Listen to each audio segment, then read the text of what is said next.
अस्सलामुअलैकुम guys, this is Ajlan Mahmood Malik from Ajlan tronics. Guys, कैसे हैं आप लोग? सब ठीक है? सर्दी बहुत हो गई यार कराची में। आपके भाई देखो जैकेट पहन के बैठा हुआ है। रात के इस टाइम हो रहे हैं तकरीबन 3:15 हो रहे हैं, ठीक है। और वीडियो बन रही है। अच्छा, ट्रैक पे मैं आज नहीं गया। ट्रैक पे मैं क्यों नहीं गया, उसके पीछे एक वजूहात है। वो ये है कि एक तो आज मुझे पता चला था, अब आई डोंट नो ये रूमर था या क्या था, कि ट्रैक आज नहीं होगा ड्यू टू सम रीजन। और दूसरा रीजन ये था कि आज मैं अपनी गाड़ी का थोड़ा सा काम वाम करवा के आया हूँ अभी। तो जो है क्या नाम है उसका, अभी अलाइनमेंट वगैरह करवानी है उसकी, वो असल में आज हो नहीं सकी थी। तो इंशाल्लाह नेक्स्ट व्लॉग में आप लोगों को पूरा बना के दिखाऊंगा कि क्या हुआ था और क्या नहीं हुआ था। तो इंशाल्लाह नेक्स्ट व्लॉग जो होगा वो ट्रैक पे होगा इस टाइम इंशाल्लाह। एनीवेज, आज की वीडियो के टॉपिक के बारे में डिस्कस करते हैं। यार, मैंने अपनी यूट्यूब चैनल के ऊपर जो है आप लोगों के लिए मैंने एक शॉर्ट अपलोड किया था, जिसमें मैंने दिखाया था कि लैपटॉप के अंदर कैडी लगा के सेकंड हार्ड ड्राइव कैसे लगा सकते हैं। सेकंड हार्ड ड्राइव हम क्यों डालते हैं कि फॉर एग्जांपल हम अपने लैपटॉप के अंदर जो है, अगर साटा 2.5 की अगर हम लोग एसएसडी ड्राइव लगाते हैं, तो उसके लिए जो है हम यहाँ पे जो हमारी जो वो निकलती है हार्ड ड्राइव जो है, तो उसको हम लोग सेकेंडरी स्टोरेज के तौर पे यूज कर लेते हैं। क्योंकि मोस्टली मैंने जिस तरह से मैं अपनी हर वीडियो में बताता हूँ कि पाकिस्तान के अंदर जो लैपटॉप्स होते हैं फर्स्ट जनरेशन के, सेकंड जनरेशन के, तो ये मोस्टली उन लोगों के पास होते हैं जो इतना मतलब अफोर्ड नहीं कर सकते हैं। तो जो है क्या नाम है उसका, तो इस वजह से वो क्या करते हैं, फिर उसको थोड़ा सा तेज करने के लिए इसमें एसएसडी डाल देते हैं। तो एसएसडी जो होती है, जो 512 जीबी की जो होती है, या मोर देन जो 1000 जीबी की जो होती है, वो फिर जो है 5-6 थाउजेंड से ऊपर कॉस्ट कर देती है। तो बहुत सारे लोगों के बजट में नहीं आता, तो वो फिर क्या करते हैं 128 जीबी की ही एसएसडी लेके लगा लेते हैं। अब 128 जीबी तो बहुत कम है विंडोज 10 और विंडोज 11 के ऊपर। तो उस वजह से हम क्या करते हैं कि विंडोज जो होती है अपनी, वो हम एसएसडी पे चलाते हैं। और जो हमारे जो मतलब जो बाकी जो डेटा वेटा होता है वो हार्ड ड्राइव पे चलता रहता है। तो ये सीन है। अब बहुत सारे लोगों का जो पूछा जाने वाला सवाल मुझसे है वो ये था कि भाई, क्या हम अपना जो फर्स्ट जनरेशन का और सेकंड जनरेशन के जो पीसी या लैपटॉप है, उनमें हम क्या एसएसडी डाल के उसको कितनी हद तक तेज कर सकते हैं? तो देखो मेरे भाई, मैं सबसे पहले मैं आपको एक बात बता दूं। मेरे पास भी ये देखें फर्स्ट जनरेशन का लैपटॉप है असूस का K52F। ये मेरे पास तब से है जब से मैं क्लास 6 में था। उसके बाद फिर मेरे पास एक और आया था एसर का, जो है एस्पायर जो है मेरे पास। आप लोगों ने देखा होगा मेरी वीडियो में, तो टोटल मेरे पास ये 2 ही लैपटॉप्स हैं। और मेरे पास उसके अलावा और कोई भी लैपटॉप नहीं है अभी फिलहाल। इंशाल्लाह हो सकता है इन फ्यूचर में अपग्रेड करूं, जो वॉट एवर जो कुछ भी है। तो फिर उसको इंशाल्लाह फिर देखेंगे क्या क्या सीन है, क्योंकि मेरा तो दिल है मैकबुक पे शिफ्ट होने का। क्योंकि मैकबुक में एक टाइम में मैं बहुत यूज कर चुका हूँ। मैकबुक प्रो भी मैंने यूज किया और मैकबुक एयर भी मैंने यूज की है। तो मैकबुक का अपना ही मजा है। But on the other hand कुछ यही भी बात है कि मैकबुक में कुछ ऐसे सॉफ्टवेयर और कुछ ऐसे फीचर्स है जो आपको मैकबुक पे नहीं मिलते, क्योंकि ड्यू टू एप्पल रिस्ट्रिक्शंस। अब फॉर एग्जांपल ये आईफोन है। आईफोन के ऊपर कुछ ऐसी एप्लीकेशंस है जो आईफोन पे नहीं चल सकती आईफोन के ऐप स्टोर पे, बट वही एप्लीकेशंस जो है एंड्रॉइड के प्ले स्टोर के ऊपर चल जाती हैं। सेम केस यहाँ पे मैक का भी है और विंडोज का भी है। तो ये सीन है। तो यार देखो, बात सुनो। जो फर्स्ट जनरेशन के और जो सेकंड जनरेशन के जो कंप्यूटर्स होते हैं, अब आप खुद अंदाजा लगा लो कि अभी क्या चल रहा है। 2024 चल रहा है अभी। फर्स्ट जनरेशन और सेकंड जनरेशन के लैपटॉप्स कब आए थे? मेरे ख्याल में 2010 नहीं, 2012 से भी पहले और 2012 तक के ही आए हैं ये, ठीक है। अभी क्या चल रहा है, तो अब इसकी अब एग्जांपल इस तरह से ले लीजिए कि फॉर एग्जांपल 2012 में हम एक आईफोन की एग्जांपल ले लेते हैं। 2012 के अंदर एक आईफोन 5 और ये जिस तरह से चीजें आई थी, ठीक है। तो अब आईफोन 5 को भी आज के दौर में हम लोग यूज कर सकते हैं? नहीं कर सकते, क्योंकि उसके रीजन ये है कि iOS 10 के ऊपर है वो, ठीक है। उसके बाद जो है बहुत सारी ऐसी, फॉर एग्जांपल व्हाट्सएप भी नहीं चल रहा उसके अंदर, कुछ भी नहीं चल रहा उसके अंदर। क्योंकि वो आउटडेटेड फोन है। तो उसका जो हार्डवेयर जो उन्होंने एप्पल ने जो अंदर से डिजाइन किया हुआ है, वो भी कुछ इस तरह से है कि अगर हम उसको थोड़ा सा ऊपर अपग्रेड करना चाहे वो नहीं हो सकता, क्योंकि जो एप्पल ने जितनी उसकी अपग्रेडेशन दी हुई थी उससे ऊपर नहीं हो सकता। अब जिस सॉफ्टवेयर पे वो रुक गया है, तो अब आपके आगे की जितनी भी एप्लीकेशन जो अपडेट होती रहती है time by time, WhatsApp, Facebook, सब चीजें, तो वो उस सॉफ्टवेयर के उस हिसाब से उसको नहीं उठा सकेंगी। सेम केस यहाँ पे भी होता है। आप अपने पुराने लैपटॉप के अंदर विंडोज 10 या विंडोज 11 तो कर लेते हो, बट होता यही है कि उसका जो प्रोसेसर होता है वो उसको सपोर्ट नहीं कर पाता इतना। चल तो जाता है बेचारा, आपका प्रोसेसर जो बहुत प्रेशर लगाता है बेचारा अपने आप को चलाने के लिए, बट होता यही है कि मतलब आहिस्ता आहिस्ता जो है वो मतलब नहीं सही तरह से चल सकता। अब सवाल ये है कि क्या हम एसएसडी लगाने से अपने पीसी को तेज कर सकते हैं और कितनी हद तक कर सकते हैं। और अगर हम ये इस हार्ड ड्राइव को जो मैंने एक एसएसडी के डब्बे में डाली थी अपनी पुरानी निकाल के, क्योंकि उसमें मेरा डेटा था, तो मैं अगर उसको अनबॉक्स करके आप लोगों को दिखाता हूँ। इस हार्ड ड्राइव को हम लोग जो है ये जो है वो सही है या ये सही है। देखिए इसका मैं आपको सिंपल सा एक जवाब देता हूँ। एसएसडी लगा के अगर कुछ लोग अगर ये समझ रहे हैं कि वो अपने पीसी को एक जो है 2024 की पीसी की तरह बना सकते हैं, या अगर एक फर्स्ट जनरेशन के सेकंड जनरेशन के पीसी को जो है वो ये समझ सक रहे हैं कि वो ये समझ रहे हैं कि मैं उनको अपग्रेड करके फोर्थ जनरेशन या फिफ्थ जनरेशन तक की तरह तेज कर सकता हूँ, ऐसा बिल्कुल भी पॉसिबल नहीं है। आपको जब भी शॉप पे जाते हैं तो टेक्नीशियंस भी यही बोलते हैं आपको कि सर आप एसएसडी डलवा दें आपका पीसी बहुत तेज हो जाएगा। ठीक है, बिल्कुल मानने की बात है, एसएसडी डालने से आपका पीसी तेज होगा, बट इतना भी तेज नहीं होगा जितना आप एक्सपेक्ट कर रहे हो। ठीक है, अगर फॉर एग्जांपल अगर पहले आपकी विंडोज जो है वो बूटिंग स्क्रीन के ऊपर, अगर आप एक एग्जांपल में दे रहा हूँ कि अगर 10 सेकंड्स के अंदर या 11 सेकंड्स के अंदर बूट हो रही है, तो वही विंडोज जो है एसएसडी के ऊपर जो है तकरीबन आप समझ लो 7.5 या आपका जो है एक तरह से 8 सेकंड्स के अंदर बूट होगी। इतना फर्क बस आता है सिर्फ, और कोई इतना ज्यादा फर्क नहीं आता। और एक ही हो सकता है कि हार्ड ड्राइव के अंदर जो है आपका पीसी जो है वो लैगिंग करना शुरू कर देता है, क्योंकि जब हार्ड ड्राइव थोड़ी सी पुरानी हो जाती है, इसकी हेल्थ कम हो जाती है, तो ये ओल्ड हो जाती है। बट अगर आप एसएसडी लगाओ तो एसएसडी में ऐसा इशू नहीं होता। अच्छा, एक इसमें डिसएडवांटेज ये है कि हार्ड ड्राइव में जो आपका डेटा होता है वो अगर आपकी हार्ड ड्राइव खराब हो जाए तो रिकवर हो सकता है, बट एसएसडी में अगर जो आपका डेटा है वो गॉड फॉरबिड अगर एसएसडी खराब हो जाए वो रिकवर नहीं हो सकता। ये इशू होता है इन सब मेन जो होता है। तो तभी जो रिकमेंडेशन है वो यही है कि आप जब भी अपने पीसी के अंदर एसएसडी ड्राइव डालो, साथ में हार्ड ड्राइव आप जरूर डालो। एसएसडी के ऊपर आप अपनी विंडोज चलाओ, ठीक है, और हार्ड ड्राइव के ऊपर आपका जितना भी डेटा है, सॉफ्टवेयर में डेटा है, वो रखो। ये बात है सबसे पहले तो। अब दूसरी बात ये है कि आप लोग जो समझते हो कि आपके जो फर्स्ट जनरेशन के और सेकंड जनरेशन के जो लैपटॉप्स हैं, तो उसको अगर आप एसएसडी ड्राइव डाल के उसकी रैम्स वगैरह अपग्रेड करके अगर आप उसको चीता बना लोगे, तो जो है ये दिस इज नॉट पॉसिबल।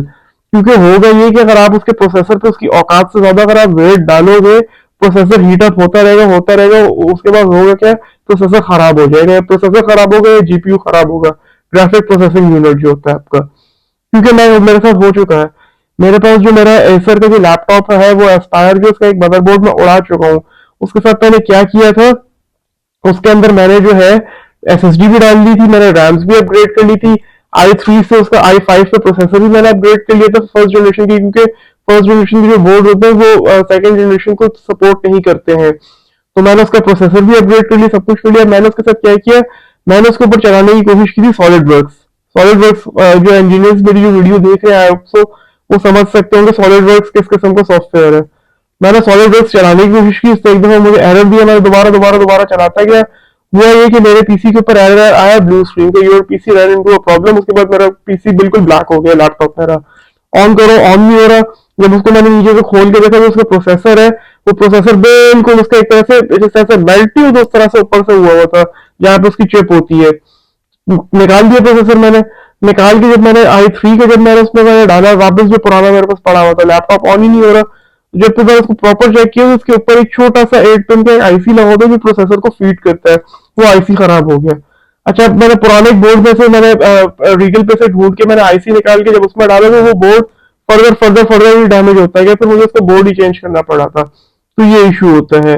और आप लोगों के लिए एक और रिकमेंडेशन ये है कि आपके पीसी का या लैपटॉप का, PS4 का, किसी का भी अगर मदरबोर्ड खराब हो तो काइंडली उस मदरबोर्ड को रिपेयर मत करवाएं, ना खुद से रिपेयर करने की कोशिश करें। हाँ, अगर कोई छोटा मोटा फॉल्ट है वो रिपेयर कर ले, बट अगर कोई बड़ा कोई मेन आईसी वाईसी अगर कुछ इस तरह से इशू है उसको रिपेयर ना करें, क्योंकि एक चीज हमेशा याद रखें, मदरबोर्ड कभी भी रिपेयर होकर नहीं चलते, उनमें कोई ना कोई ऐसी प्रॉब्लम रहती है जो हमेशा अकर करती रहती है। तो मेरी रिकमेंडेशन आप लोगों को ये है, क्योंकि मेरा एक बहुत बुरा एक्सपीरियंस 2 मदरबोर्ड्स के, बल्कि 3 मदरबोर्ड्स के साथ रहा है। एक मदरबोर्ड जो सबसे पहले जो हुआ था वो मेरे PS4 का उड़ा था, उसको मैंने बहुत कोशिश कराई थी रिपेयर करवाने की, ऑन तो हो गया था, बट वो विद इन समझ लो मैंने इतने पैसे भी स्पेंड किए थे, सब कुछ किया था, बट विद इन समझ लो मैं उसको घर लाया था तो एक दिन के अंदर अंदर दोबारा डेड हो गया, तो सेम प्रॉब्लम हुई थी। तो फिर मैंने बोर्ड ही चेंज करवा लिया था उसका।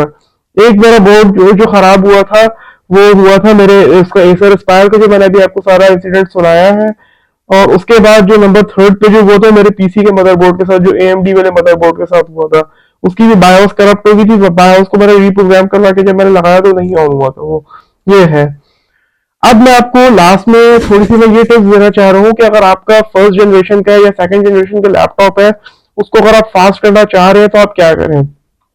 देखिए, सबसे पहले एक चीज तो हम लोगों को समझनी चाहिए है कि विंडोज 11 जो है, विंडोज 11 अगर हम अपने फर्स्ट जनरेशन या सेकंड जनरेशन के लैपटॉप में डाल रहे हैं तो हम लोग उस पर जुल्म कर रहे हैं। ठीक है भाई, देखो बुरा मानने वाली बात नहीं है, एक क्लियर बात है।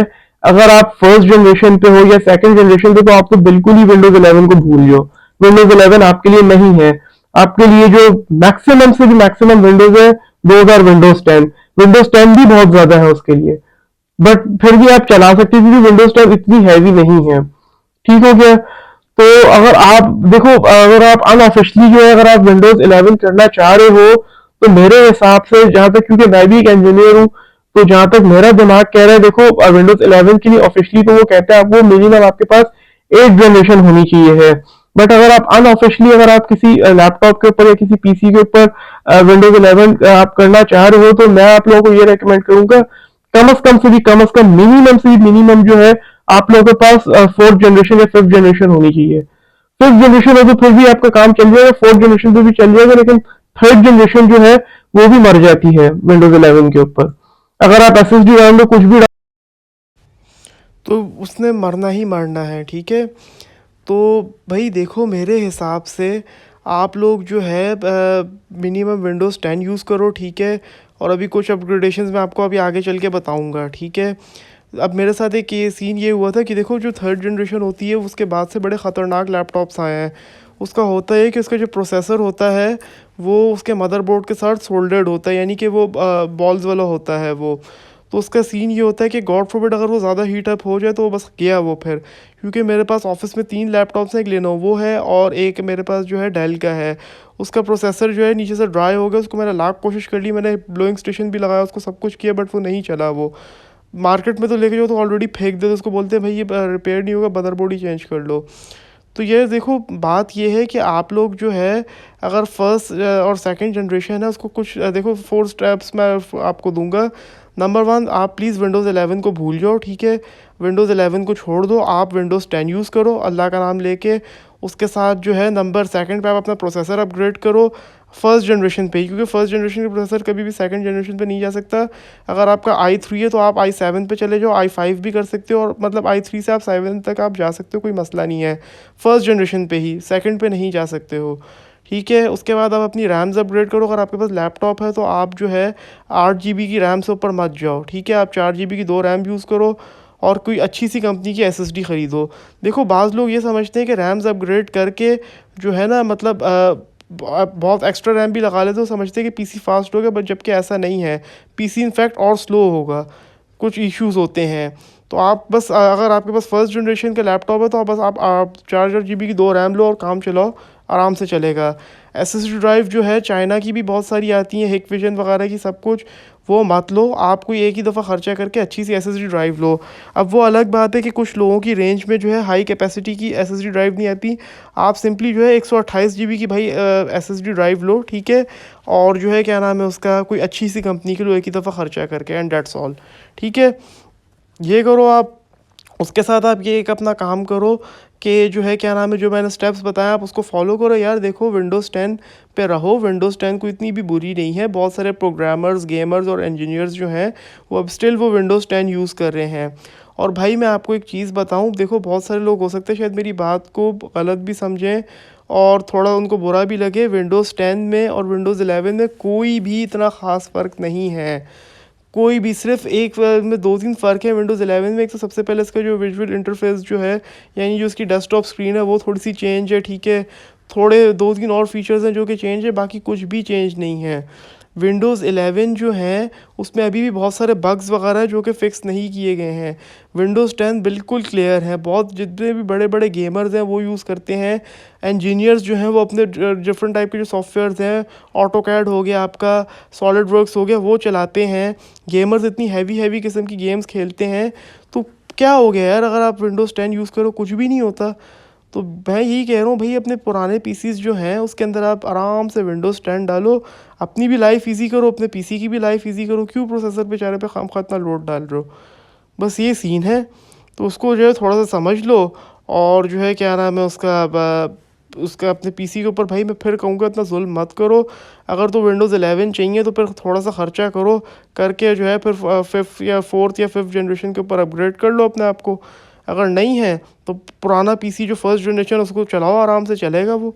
उसके अंदर जो है थोड़ी-सी अपग्रेडेशंस करो, बट ये चीज़ याद रखना कि एसएसडी डाल के आप जो है अपने लैपटॉप को जो है फर्स्ट जनरेशन या सेकंड जनरेशन को चीता नहीं बना सकते हो, ये बात याद रखना। आप टेक्नीशियंस के पास जाते हो, टेक्नीशियंस आपको घुमा देते हैं, भाई माशाल्लाह आप सब पढ़े लिखे हो, अपनी खुद रिसर्च करो, गूगल पे सवाल अपना टाइप करो, ठीक है?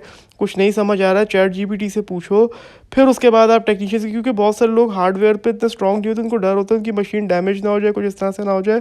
तो ठीक है, आप जाओ मार्केट जाओ, टेक्नीशियंस के पास जाओ, उनसे अपना हार्डवेयर अपग्रेड करवाओ, बट ये है कि उससे पहले आप अपना खुद से भी तो कुछ होमवर्क करके जाओ ना, ताकि आप टेक्नीशियन को ये बोल सको कि भाई मुझे आप राट पाट मत सुनाओ, ठीक है? जो मैं आपको कह रहा हूँ, मैं अपना पूरा होमवर्क और अपनी रिसर्च करके आया हूँ, जो मैं आपसे कह रहा हूँ आप वही काम करो, और बस आप जो है जो पार्ट्स मैंने आपको बोले हैं वही मेरे पीसी में डाल के दो, बस इतनी सी बात है। क्योंकि टेक्नीशियंस के पास आप जाएँगे, वो आपको, क्योंकि उन्होंने अपनी सॉरी टू से अपनी चीज़ उन्होंने बेचनी होती है, वो आपको घुमा देंगे। मतलब आपको इतना घुमाएँगे, आपको 2-3 और आपके सामने चीज़ें रख देंगे कर करा के, आप मतलब बिल्कुल ही पज़ल्ड हो जाओगे। तो यही बात है कि आप सबसे पहले जाने से पहले अपना एक होमवर्क करो, कुछ समझ नहीं आ रहा अपने लैपटॉप का मॉडल नंबर और व्हाटएवर जो भी है गूगल पे डालो, या चैट जीपीटी पे डालो, सबसे आसान है। उसको बताओ कि मैं ये अपग्रेडेशंस करना चाह रहा हूँ, उसके बाद मेरे पीसी पे क्या इफेक्ट आएगा और कितनी बेहतर मुझे परफॉर्मेंस मिलेगी। एक एक चीज़ का आपको जवाब मिल जाएगा। चैट जीपीटी आपको जो है एक एआई रोबोट है, वो आपको जो है बता देगा कि भाई आप जो हार्डवेयर में ये अपग्रेडेशंस करना चाह रहे हो, ये नहीं, इसके इनफैक्ट इसके बदले आप ये पार्ट डालो तो आपको ज़्यादा अच्छा फ़ील होगा। तो बस ठीक है, आप वो उस हिसाब से फिर उस पार्ट पे रिसर्च करो और काम करो उसके ऊपर, कोई मसला नहीं है।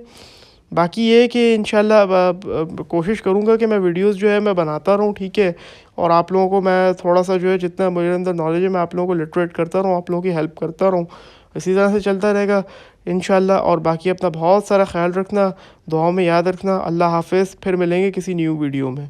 Bye bye.